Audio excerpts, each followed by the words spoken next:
এবার বলি আমি হঠাৎ কেন আমার ফ্ল্যাটের ভিডিওটা করলাম। আমি তো সচরাচর এভাবে কোনোদিন দেখাইনি। নর্মালি আমি ভিডিও করি যেটুকু দেখা যায়, আমি তো কখনো এভাবে দেখাইনি যে এই যে আমার রুম বা এই যে আমার কোনো কিছু। তো যাই হোক, প্রথম কথা, বিদেশের বাড়ি সবাই জানেন, এখানে মুখ ধোয়ার জলের থেকে পটি ক্লিন করার জলটা পর্যন্ত কিনতে হয়। সবাই সেটা মোটামুটি সবাই বুঝতে পারছেন, বিদেশ মানে সমস্ত কিছুই পয়সা। আপনি এক মাসে ইলেকট্রিসিটি বিল পে করবেন না, সঙ্গে সঙ্গে বলবেও না আপনাকে কেউ, একদম সঙ্গে সঙ্গে আপনার ইলেকট্রিসিটি বিল মানে ইলেকট্রিসিটি লাইনটা ওরা কাট করে দেবে। আপনি যখনই টাকাটা দেবেন একদম মানে সেকেন্ডের মধ্যে সঙ্গে সঙ্গে আবার চলে আসবে। এইরকম এখানকার সিস্টেম, পদে পদে রুলস রেগুলেশন। দুবাইতে নাগরিক, যেহেতু গালফ কান্ট্রির নাগরিকত্ব দেয় না, অডির জন্ম মানে আমার ছোট ছেলের জন্ম কিন্তু এই দেশে, কিন্তু তাও কিন্তু নাগরিকত্ব পাইনি, আমরা কিন্তু সবাই ইন্ডিয়ান সিটিজেন। সেহেতু আমাদের প্রত্যেকেরই একটা ভালো পয়সা দিয়ে ভিসা লাগাতে হয় প্রতি বছর থাকার জন্য।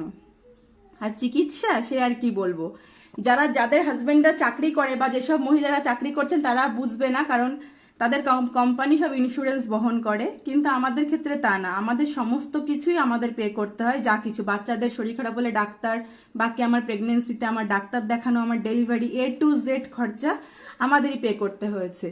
এবং অরি খুব ভালো হসপিটালে দুবাইতে হয়েছে, সেন্ট্রাল হসপিটাল শারজার, মানে সবাই জানে খুব ভালো হসপিটাল, সেখানে অরি হয়েছে এবং যাবতীয় A to Z বিল আমাদের নিজেদেরকে পে করতে হয়।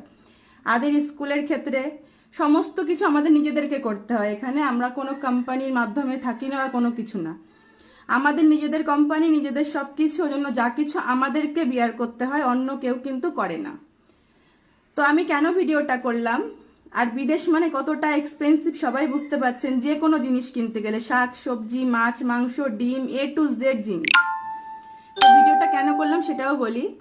আমাদের এলাকার মানে একজন মানুষ এসছিল দুবাইতে, তো তারপর সে তো একটু সম্পর্ক ছিল, তাই আমাদের ঘরে তার আসা যাওয়া ছিল মাঝে মধ্যে। এবং সে অনেকের কাছেই বলেছে আমরা নাকি যে এখানে যেভাবে থাকি দুবাইতে, যে পরিবেশে মানুষ থাকতে পারে না, খুব বাজে পরিবেশে আমরা থাকি। মোদ্দা কথা, আমরা কখনো বাজে পরিবেশে থাকি না, আমরা খুবই ভালো জায়গাতে থাকি এবং আমাদের সামর্থ্য অনুযায়ী ভালো ভালো জায়গাতে থাকি। এখন আমি তো পারবো না বুর্জ খলিফাতে গিয়ে থাকতে, কারণ আমার বর একটা ব্যবসা করে, আমাদের খেয়ে পড়ে আমাদের চলে যায়, ভালো আছি আমরা, মধ্যবিত্ত নিম্ন মধ্যবিত্ত আমরা, তো আমরা ভালো আছি।